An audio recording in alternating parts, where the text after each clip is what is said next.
Darius Sinathrya secara blak-blakan menyindir suami Aurel Hermansyah.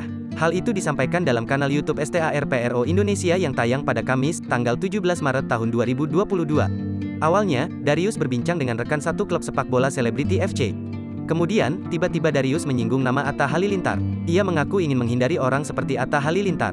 Suami Donna Agnesia ini menyebut Atta adalah orang yang datang pada saat ada kepentingan saja. Kita menghindari orang-orang seperti Atta, yang datang kalau ada kepentingan doang, ujar Darius. Menurut pengakuan Darius, Atta Halilintar akan menghilang setelah kepentingannya selesai. Selain itu, Atta juga dinilai tidak pernah membalas pesan dari rekan sesama selebriti FC. Bahkan, Atta juga tidak pernah muncul dalam grup WhatsApp klub sepak bola para artis itu. Di chat juga nggak pernah dibales, di grup juga nggak pernah komen, ujar Darius. Lantas, Darius memberikan peringatan kepada ayah Amenah Hananur Atta itu. Darius tak segan-segan akan mengeluarkan Atta Halilintar dari klub sepak bola selebriti FC.